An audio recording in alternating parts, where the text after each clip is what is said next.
Hello and welcome to IABM TV. Today I'm joined by Garrick Simeon, Managing Director of Mediaware. Garrick, welcome to IABM TV. Oh, thank you, Ben. Can you start by telling us about Mediaware, please? Well, Mediaware is almost 19 years old, and we specialise in codec-related software for linear broadcasters. And so what are you up to here at the show? Well, we're showing our MPEG splicing product, which works in MPEG-2, H.264 and in HEVC. And we're seeing great interest, particularly in Europe, because it appears that we have a great technical alignment with a lot of customers over here. And so you're showcasing your audio control engine, multi-channel audio loudness processor. It's the first time here at IBC, I believe. Can you tell us a bit more about this? Yes, it's actually a really great product that we've had a lot of customers ask us to build. Specifically what it does, it's a transport stream in, transport stream out software appliance that works on any Intel-based PC.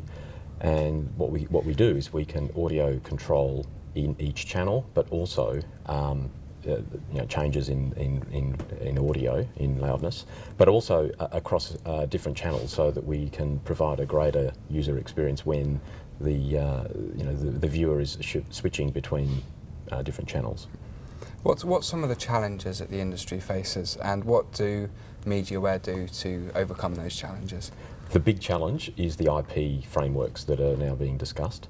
I see that there's an interesting paradigm between the pre-encoder world, which is struggling to get into the IP domain, and the post-encoder world that has been in the IP domain since the beginning, pretty much, since compressed video. We very much play in the post-encoder world, so we already can provide a significant amount of functionality post-encoder that a lot of the pre-encoder operations can't. And in fact, we're moving a lot of those things like the loudness control, and we also have logo and text burn-in and transport stream delay that typically would happen prior to an encoding process. We now can do that in the encoder, in IP, and give you all those advantages that IP workflows are being touted for. So does that make the user's workflow a lot more efficient and cost effective then? Absolutely, yeah, indeed. And it also provides them the same level of control. So one of the aspects that's really important is how are these processes and functions managed in an IP environment, which is the challenge for a lot of the AIMS people.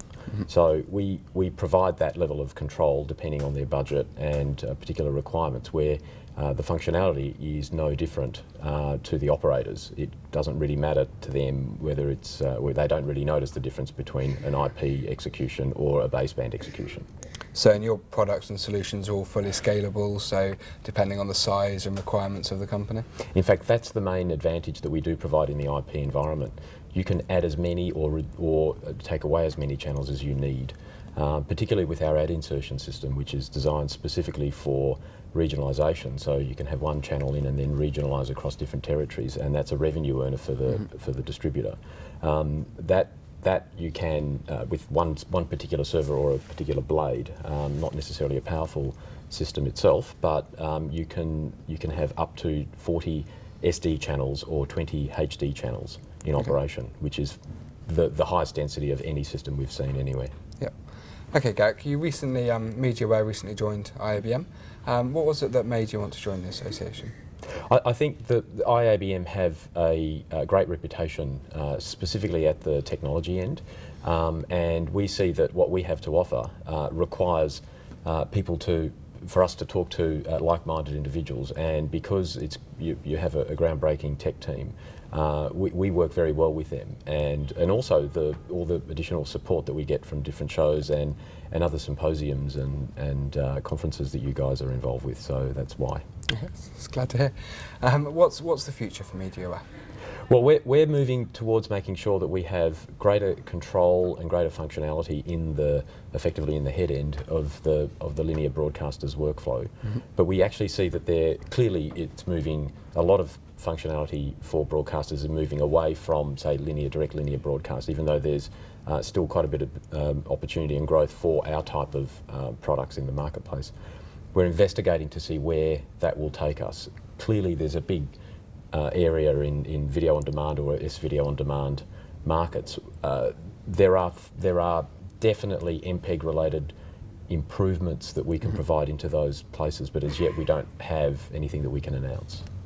Okay, well, thank you for your time. Thanks, Ben. So, lots of opportunities and exciting things on the horizon. You can find out more at mediaware.com.au.